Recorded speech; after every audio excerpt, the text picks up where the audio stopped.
दोस्तों, आज की वीडियो में हम लेखक अन्नपूर्णानंद जी की कहानी अकबरी लोटा का सारांश जानेंगे। लेखक ने कहानी को बहुत ही रोचक तरीके से प्रस्तुत किया है और साथ ही बताया है कि परेशानी के समय में परेशान न होकर सदैव समझदारी से समस्या का हल निकालना चाहिए। और इस कहानी में यह भी बताया गया है कि मुसीबत के समय सच्चा मित्र ही मित्र के काम आता है। आइए इस मज़ेदार कहानी का सारांश जानें। लाला झाऊलाल को खाने पीने की कोई कमी नहीं थी। काशी के ठटेरी बाजार में उनका एक मकान था। मकान के नीचे की दुकान उन्होंने 100 रुपये मासिक किराए पर भी दे रखी थी। पैसा आ रहा था, अच्छा खाते थे, अच्छा पहनते थे, मगर 250-300 रुपये उन्होंने कभी एक साथ नहीं देखे थे। एक दिन उनकी पत्नी ने उनसे 250 रुपये की मांग की। लाला जी थोड़े शक पका गए, क्योंकि उनके पास इतना पैसा था ही नहीं। वे मौन रहे। पत्नी ने कहा, डरिए मत, आप देने में असमर्थ हो तो मैं अपने भाई से मांग लूंगी। अब लाला झाऊलाल तिलमिला उठे। उन्होंने रौब से पत्नी से कहा, अजी हटो, 250 रुपये के लिए भाई से भीख मांगोगी?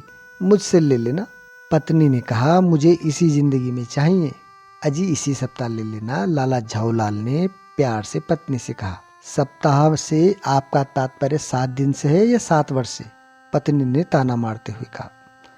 लाला झाऊलाल ने रौब के साथ खड़े होते हुए कहा, आज से 7वें दिन मुझसे 250 रुपये ले लेना। लेकिन जब 4-5 दिन गुजर गए तो लाला जी को बड़ी चिंता होने लगी कि अब पत्नी को 250 रुपये कहाँ से दिया जाए। अगर न दिया तो जुबान झूठी हो जाएगी। मेरी जुबान का आगे से पत्नी के सामने कोई मूल्य नहीं रहेगा। एक दिन और गुजरा।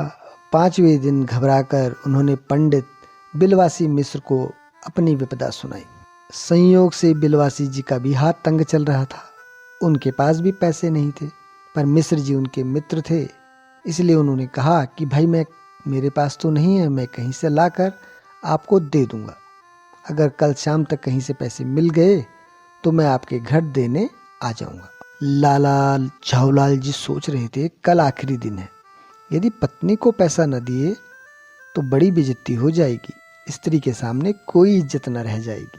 आज शाम को पंडित बिलवासी मिश्र को आना था। यदि ना आए तो ये कहीं रुपए का प्रबंध न हो सका तो क्या होगा। लाला जी इसी उधेड़ बुन में पड़े थे और छत पर टहल रहे थे। कुछ प्यास मालूम हुई। उन्होंने नौकर को आवाज दी। नौकर नहीं था, खुद उनकी पत्नी पानी लेकर छत पर पहुंच गई। वह पानी तो जरूर लाई, पर गिलास लाना भूल गई। केवल लोटे में ही पानी लेकर आ गई। लाला जी को वह पुराना लोटा बिल्कुल पसंद नहीं था, पर क्या करते, इस समय उनकी दशा बड़ी खराब थी। उन्होंने कुछ पत्नी से कुछ भी कहना उचित नहीं लगा। उन्होंने लोटा हाथ में लिया और मुंडेर पर बैठकर पानी पीने लगे। समय इतना खराब कि जैसे ही उन्होंने 2 घाट पानी पिया, लोटा हाथ से छिटक कर नीचे गली में जा गिरा। अब भरा हुआ लोटा जैसे ही गली में गिरा, उसका पानी गली में बैठे एक अंग्रेज के ऊपर जा गिरा। लाला जी ने देखा, अंग्रेज बेचारा ऊपर से नीचे तक पूरा भीगा हुआ है और लोटा अंग्रेज के पैर में जा लगा। लाला जी को सारी बात समझ आ गई। इसी समय पंडित बिलवासी मिश्र भीड़ को चीरते हुए आंगन में आते दिखाई पड़े। उन्होंने आते ही पहला काम यह किया, उस अंग्रेज को छोड़कर और जितने आदमी आंगन में घुस गए थे सबको बाहर निकाल दिया। फिर आंगन में कुर्सी रखकर उन्होंने साहब से कहा, आपके पैर में शायद कुछ चोट आ गई है, अब आप आराम से कुर्सी पर बैठ जाइए।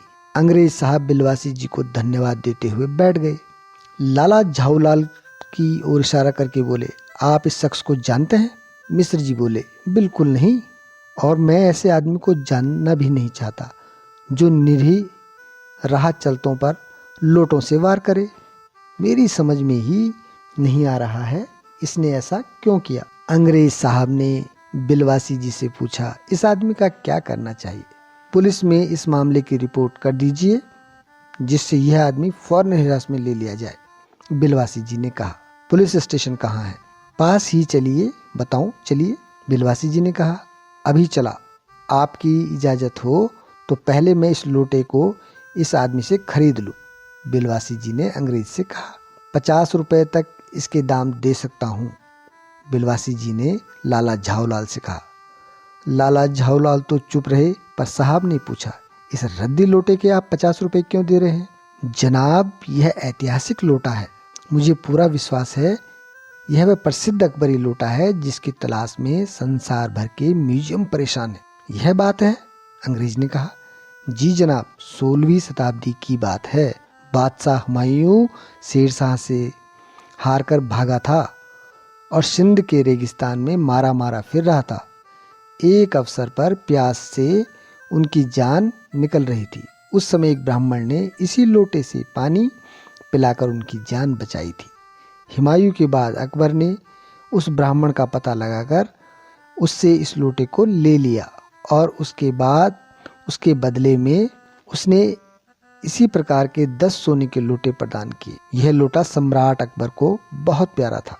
बिलवासी जी ने कहा, सन 57 तक इसके शाही घराने में रहने का पता है, पर इसके बाद लापता हो गया। कलकत्ता के म्यूजियम में इसका प्लास्टर का मॉडल रखा है। पता नहीं यह लोटा इस आदमी के पास कैसे आया। म्यूजियम वालों को पता चले तो फैंसी दाम देकर खरीद ले जाएं। यह सब सुनकर अंग्रेज साहब की आंखों में चमक आ गई। उनको भी पुरानी और ऐतिहासिक चीजों का संग्रह करने का शौक था। अंग्रेज ने कहा, मुझे भी पुरानी चीजें खरीदने का शौक है, इसलिए मैं इस लोटे को खरीद लूंगा। बिलवासी जी ने कहा, नहीं नहीं, ये तो मैं खरीदूंगा। अंग्रेज साहब ने कहा, नहीं नहीं, ये मेरे ऊपर गिरा है, इसने मुझे घायल किया है, इसलिए इस पर मेरा हक बनता है। मिस्र जी ने थोड़ा नौटंकी करते हुए कहा, मैं इसे 250 रुपए में खरीदता हूँ, और 250 रुपए के नोट लाला झाऊलाल के आगे फेंके। साहब ने आव देखा ना ताप, आप 250 देते हैं तो मैं 500 देता हूँ, अब चलिए। बिलवासी जी अफसोस के साथ अपने रुपए उठाने लगे, मानो अपनी आशाओं की लाश उठाते रहे हों। साहब की ओर देखकर उन्होंने कहा, लोटा आपका हुआ, ले जाइए, मेरे पास 250 से अधिक नहीं है। साहब ने झटपट लोटा लिया और वहां से चलते बने और सोचने लगे, अपने देश जाऊंगा तो मेजर डगलस को डींगे मारकर इसको दिखाऊंगा। वो अपना जहांगीरी अंडा दिखाते हैं तो मैं उन्हें अकबरी लोटा दिखाऊंगा। अंग्रेज साहब अब मन ही मन सोच रहे थे कि मेजर डगलस के सामने अब वो भी अपना जहांगीरी लोटा दिखाएंगे, क्योंकि मेजर डगलस अक्सर उन्हें अपना जहांगीरी अंडा दिखाकर डींगे हाँकते रहते हैं और बताते हैं कि उन्होंने इसे दिल्ली में एक मुसलमान सज्जन से 300 रुपए में खरीदा था। लाला झाऊलाल ने बिलवासी जी को धन्यवाद दिया, उनकी पीठ ठोकी, खूब गले लगाया और पूछने लगे, आपके पास तो 250 रुपए नहीं थे, फिर आप कहाँ से लेकर आए? बिलवासी जी मन ही मन सोचने लगे कि यह तो उन्होंने अपनी पत्नी के संदूक से लिए हैं। उन्हें वो पूरा वाकया याद आ गया। घर लौटकर उन्होंने रात को नींद नहीं आई। उन्होंने चुपके से फिर अपनी सोई हुई पत्नी के गले से चाबी निकाली, पत्नी के संदूक में वो 250 रुपए वापस रखे और चाबी को पुनः पत्नी के गले में लटका दिया। सोई हुई पत्नी को कुछ भी अंदेशा न हुआ और अब वो चैन से सो गए। दोस्तों, इस मजेदार कहानी में हमने जाना कि किस प्रकार बुरे वक्त में सच्चा मित्र काम आता है। जिस प्रकार बिलवासी जी ने लाला झाऊलाल की मदद की, अपनी ही घर में अपनी पत्नी के पैसे ले जाकर उनको देना चाहा, मगर उनकी बुद्धि ने एक अंग्रेज को मूर्ख बनाकर उन्हें 500 रुपये दिला दिए। इससे बिलवासी जी के 250 रुपये भी बच गए और लाला झाऊलाल को 500 रुपये एक बेकार से लोटे के प्राप्त हो गए। कहानी मजेदार थी, रोचक थी। आशा है आपको इसका सारांश पसंद आया होगा। धन्यवाद।